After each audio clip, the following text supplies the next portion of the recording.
Assalamualaikum warahmatullahi ta'ala wabarakatuh, and good day everyone. Today, we're going to talk about how we can interact with history through shrines and museums. These venues are not just places we visit, they are living portals to the past. Kaya mahalaga na maintindihan natin kung paano natin ito magagamit para mas maunawa ang kasaysayan ng ating bayan. So let's dive into it. Kapag bumisita tayo sa isang historical shrine or museum, hindi lang ito basta simpleng field trip. It's more than that.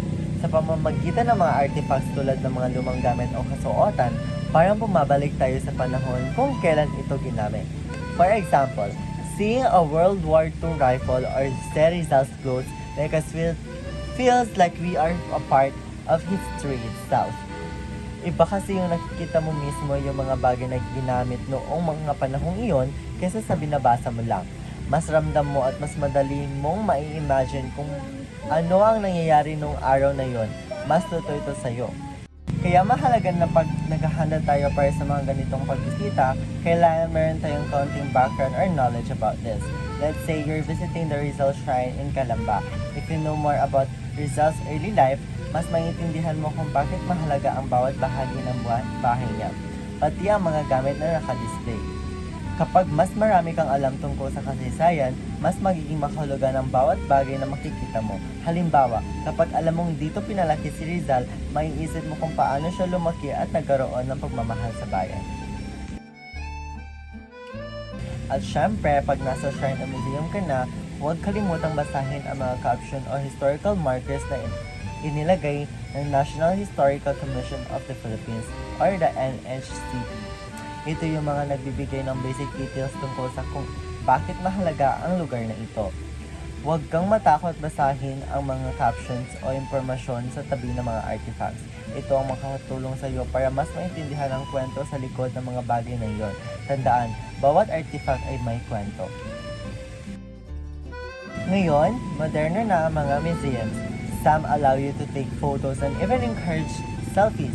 They also have interactive displays, may mga videos, sound, at minsan meron ding virtual reality na magagamit mo para maramdaman ang kasaysayan. Don't be shy to participate. Mas interactive na ngayon ang mga museums, kaya samantalahin mo na. Minsan, kapag napanood o narinig mo ang kwento ng mga bayani o ng isang historical event, mas maintindihan mo ito, mas tumatatak ito sa isip at puso mo. But of course, pagkatapos ng iyong pagbisita, most likely may papagawa sa iyong report or reflection paper ang iyong teacher. Kaya habang naglilibot, tandaan ng mga bagay na pinakatumatak sa iyo. Take note. Think about how the experience has changed the way you see our history. Habang nandun ka, tandaan mo kung ano yung mga bagay na tumama talaga sa iyo or tumatak. Kapag nagawa mo yun, magiging mas madali ang pagsusulat ng reflection paper mo. Mas magiging personal ang karanasan mo sa kasaysayan.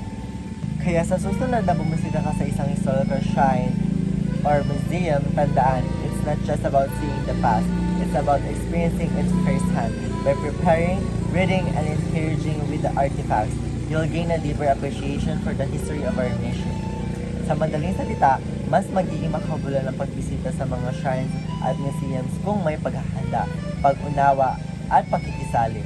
Ito ay isang pagkakataon ng mas mapalapit tayo sa kasaysayan ng ating bansa.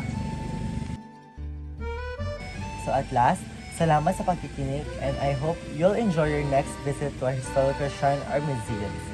Let's keep learning about our history. Maraming aral ang nakatago sa mga kwento ng ating nakaraan. Huwag nating kalimutan ang ating kasaysayan sapagkat dito nakasalalay ang ating kinabukasan. That's all. Thank you.